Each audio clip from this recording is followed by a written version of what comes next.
Hey everybody, welcome to the channel. Hey guys, we're your hosts, Em and Jay, and today we're talking about Catra, an antagonist from Netflix's She-Ra and the Princesses of Power. We're going to be breaking this analysis up into parts. There's quite a bit to cover here, so we thought that would be the best way to do it, but Catra is one of the main antagonists in She-Ra and the Princesses of Power. She started out as a childhood friend of the protagonist, Adora, but ultimately chooses to side with the Horde over her, but she eventually switched sides again in the final season, and has a redemption arc, although I'd argue it wasn't handled very well. Catra doubles down on being a villain multiple times throughout the series, to the point where when she does start her redemption arc, we're too late into the game, and she does some pretty irredeemable things that the show kind of expects us to overlook, which is a shame because she had a lot of potential as a character, but it was mishandled, which we'll get into over the course of these videos. Catra and Adora start out as childhood friends, who are being raised as child soldiers for an invading alien force known as the Evil Horde. Eventually, Adora defects to the opposition, and tells Catra to come with her, so they can finally escape this abusive environment, but Catra refuses, choosing to stay behind. This causes a rift between the girls, where Catra becomes extremely bitter towards Adora, insisting that she abandoned her, so she uses this as motivation to climb the ranks of the Horde, until she eventually reaches the top, along with targeting and harassing Adora throughout the series. It isn't until season 5 when she finally starts to turn around. Even after she joins the good guys, she's still blaming Adora for things that were not her fault, even going as far as abandoning Adora when she needed her the most. I understand that they were trying to show the cycle of abuse, and how even if you come from a bad situation, there's still hope, but DreamWorks didn't handle it in a responsible way. She spends most of the series as an antagonist and with the villains, but then they rush her redemption in the last few episodes. There's also a lot about Catra's character that doesn't get properly addressed in the show, but they pretty much skip to the happy ending, and it's nice that it has a happy ending, but if this is where they wanted to take her character, then they needed to focus more on the journey too, and how to get her from point A to point B in a convincing way. Catra is one of several children forced to be a child soldier for the Horde. These children are orphans, likely caused by the war that the Horde started, and have nowhere else to go. They don't know anything about the world, and all they do know is whatever the Horde tells them, which is of course a bunch of nonsense. So this is a very dark and tragic situation for all of these children. Shadow Weaver is the closest that any of these kids will ever have to a mother figure. She's the second in command of the Horde after Hordak, and she's someone who has always been chasing power. She took a special interest in Adora after Hordak found her, when he had no interest in this baby at all, because she could sense that Adora had some kind of power within her, even if she didn't understand that power. So Adora was a favorite for her, but Adora ended up becoming friends with Catra, which Shadow Weaver did not approve of. So while Adora was her favorite, she absolutely despised Catra and ended up abusing her. I mean, more so than the typical Horde abuse, like threatening her and using her magic on her. Eventually, Catra is able to confront Shadow Weaver about this abuse and demands to know why she was targeting a child. Shadow Weaver gives her a story about how she saw so much of herself in Catra. She says she had to earn her power and she wasn't born to it like Adora was, and she doesn't see why it should be any different for Catra, aside from the fact that Adora was a literal baby when she was targeted by Shadow Weaver, and it's really weird that she's jealous of a baby who lived her whole life being abused by the Horde and fed lies. I think she's actually just manipulating Catra in this scene. We know she's manipulated Catra a few times throughout the series, like when she used her to escape the Horde and left Catra behind to face the consequences of this escape. There's a flashback where I believe we see the real reason she abused Catra specifically. Catra and Adora are both playing in the Black Garnet Chamber when Shadow Weaver catches them, but she takes all of her anger out on Catra, using her magic on her to keep her in place. You have never been anything more than a nuisance to me.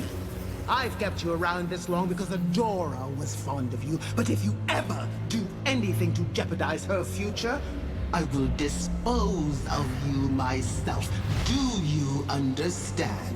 So I think that she views Adora as someone who has power, and therefore someone Shadow Weaver can use and exploit, so she can take her power for herself. And she views Catra as someone who has no power, and therefore isn't really useful to her outside of the typical Horde drone. And she's basically afraid that Catra will do something to harm Adora's power. She's obsessed with Adora, or her power anyway, and won't have anyone in her mind compromising or jeopardizing that. I think she doesn't treat the other kids the same way she treats Catra because Adora's not that close with any of the other kids. Partially because Catra doesn't let her get close to any of the other kids. In another flashback, we find out that Catra hit Lonnie while they were all together having fun, and it caught everyone off guard. She asks Catra why she did it, but Catra's response is to slash her across the face with her claws, which makes Adora cry. It turns out she hit Lonnie because she's afraid Adora likes Lonnie more than her, and wants to be best friends with Lonnie instead of her. Eat with your new best friend, Lonnie!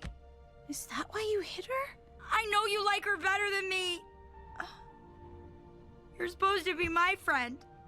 Adora insists that she'll always be friends with Catra, and that makes Catra feel better. But when Adora suggests that if she apologizes to Lonnie they can all be friends, Catra turns again. She shoves Adora and then purposely jumps on her stomach. So she's afraid of losing Adora as a friend, but she's also not willing to have other friends or let Adora have other friends, even to the point of physically harming her. This is because to Catra, she believes that love and friendship are limited resources, probably because everything is limited in the Horde, but it's causing her to become extremely obsessive and controlling of Adora, because she thinks that Adora is choosing others over her. Even if Adora specifically tells her that's not true, she just refuses to believe it. Sorry for leaving.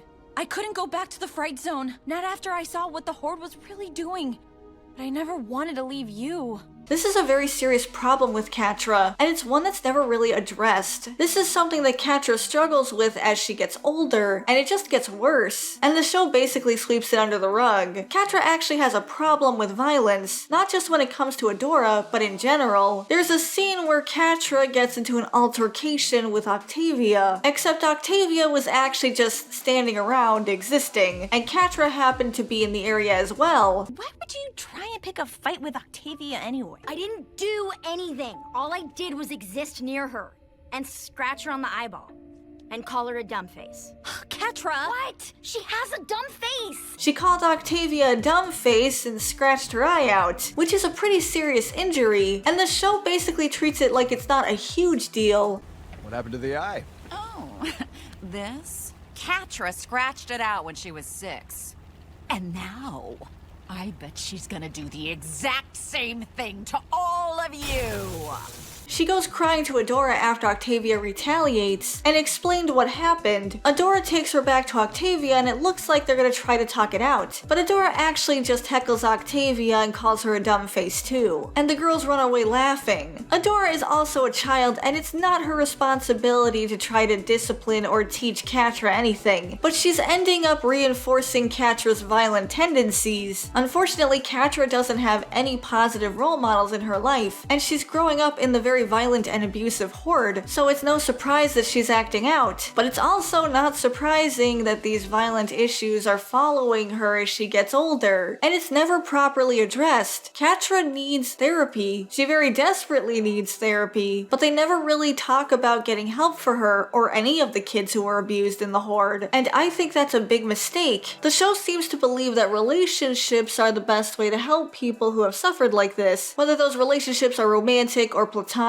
or family, and it's great, even crucial, to have a strong support group, but that just isn't enough to fix problems like this, and I wish this show had addressed that. The Horde makes their recruits believe that they're actually the good guys in this story, liberating Etheria from the evil princesses, who in reality are the rightful rulers of these kingdoms. So Adora has been brainwashed to believe this, and doesn't actually break out of that brainwashing until she meets Glimmer and Bow, who show her the truth about the situation. Catra, on the other hand, never bought into this brainwashing, and she's actually completely aware of what they're doing and how evil the Horde really is, which catches Adora off guard when this is all brought to light. Although she did bring this up earlier in the first episode. We're gonna see the world and conquer it!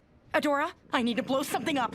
Based on this line, we can tell that not only is she aware of what the Horde is, but she supports them. Just look at that face. She's really excited to conquer and colonize nations. So when Adora eventually realizes the truth, she asks Catra to come with her, assuming she was under the same impression, and is shocked when Catra refuses, insisting on staying in the Horde despite knowing its true nature, and also demanding that Adora stay too. When Adora asks how she can be okay with what's going on, she says it doesn't matter what the Horde does because soon they'll be the ones in charge, again admitting that she supports the Horde's ambitions of conquest. Basically, she doesn't have a problem with the Horde colonizing Etheria, it's the way she's personally treated. But if she and Adora were in charge, then they could have all the power and Catra would be treated well, but she genuinely doesn't care how others are treated, as evident by her lack of concern for the people of Thamor and all the other places they've attacked over the years, and the cities that Catra personally attacks over the course of the show. And when Adora refuses to go back, Catra decides to drag her back to the Horde. She does say it's strange for her to abandon the Horde after only a day outside of it, and that she only just met Glimmer and Bow, but she's willing to throw away everything she's ever worked for them. And I think it would have worked better if they'd played up this angle, instead of her blatantly admitting that she supports the Horde. Maybe they could have her believe that the Horde is evil, but the princesses are also evil, and they put a magic spell on Adora to force her to join them, and turned her into a princess while they're at it. Something like that would have made her more sympathetic instead of being cool with the Horde's antics. I get that Catra wants power, but she's only ever been abused in the Horde, and now Adora is giving her an out. That way they can be together without being mistreated and miserable all the time. Instead, she's being pretty unreasonable, choosing her own ambitions not only over Adora, but her own well-being as well, treating this opportunity to escape as if she's being abandoned, even though Adora is openly offering to take her with. But in the end, Catra's the one who abandoned Adora, choosing a chance to obtain power in the Horde over their friendship, despite knowing how toxic an environment the Horde actually is. But she made her choice. Despite that fact, she still insists that she's the victim and was abandoned by Adora, and then goes out of her way to attack, target, and guilt Adora every time she gets the chance to, which really isn't a good way to get someone else to see your point of view. But as evident by these flashbacks, it's obvious communication has never been Catra's strong suit, instead resorting to throwing tantrums and lashing out at those around her, including her only real allies, and it's something she never really grows out of throughout the series, even though the show acts like she's developed so much by the end of it. Once Adora leaves, Catra finds herself alone in the Horde. The other Horde kids really don't like her. Lonnie even threatens her, saying that Adora's not here to protect her anymore, so she better be careful. She might still be upset about what happened in their childhood, and Catra just pushing everyone else away in general. But worse than that is Shadow Weaver. She's also obsessed with Adora and wants her back in the Horde, and she's blaming Catra for everything again, even though they actually see eye to eye on this, but Shadow Weaver's too abusive to care or notice. So Catra is very alone, but now might actually be a good time for her to repair and build relationships with the other Horde kids. They have a lot in common. For example, Catra's not the only one who's figured out that the Horde is evil. Kyle did too, and there's probably a lot that all the kids can connect over. Catra is someone who believes that there's only so much love to go around and you can only love one person. That's why she was so possessive of Adora, because she believed if Adora made friends with others, she wouldn't be friends with her anymore. This probably came from Shadow Weaver's obsession with Adora and trying to keep the two separated, which is a good example of the cycle of abuse. But if Catra could make friends with the other kids, that could help her to move past these problems. But none of these possibilities get the chance to go anywhere, because Catra is abruptly promoted to a position above the other kids, since Hordak randomly started favoring her, which we talked about in our Hordak video. So now that she's their superior, she spends the rest of the series giving them orders, and driving them into the ground, until they eventually get fed up and quit the Horde. Once she is promoted to Force Captain, her goal is to continue to rise the ranks in the Horde, eventually taking it over and get Adora back. Then they can take over the world side by side. But as the series goes on, she becomes more and more obsessed with winning, since she decides that if she can't have Adora, no one can, which leads to her constantly targeting, harassing, and belittling Adora. She's always trying to convince Adora she did something wrong, even though all she did was remove herself from a toxic environment. Adora is constantly humbling herself to Catra, apologizing for how things happened, like in episode 11 when she and Catra are in the Crystal Castle. And when she apologizes, she's really sincere. She explains her reasoning and why she left very clearly, and that she was never trying to leave Catra, but the lies and manipulation from the Horde. And she again invites her to leave the Horde as well, so she isn't abandoning Catra, she never did. But Catra is too wrapped up in her anger and bitterness to hear her. Every time Adora tries to apologize and reach out to Catra, Catra doubles down, and every time Catra doubles down, she gets more extreme. Catra is a very ambitious person, but she also has control issues, is obsessive, and has violent tendencies. She's also fully aware of what the Horde is, but chooses to stay even though it's not good for her. This is evident by the the fact that she had multiple chances to leave throughout the series but never did.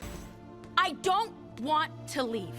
What don't you understand about that? It's because even though she hates Shadow Weaver and other aspects of the Horde, she thinks that staying is the best way to achieve her goals. When Adora left, she doubles down and decides that she has to win over her. One way she tries to do this is to rub in the fact that she got the promotion that was promised to Adora, thinking that jealousy will help bring her back.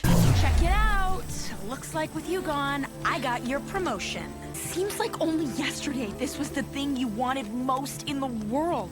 And now you're... Ugh! Come on, Adora.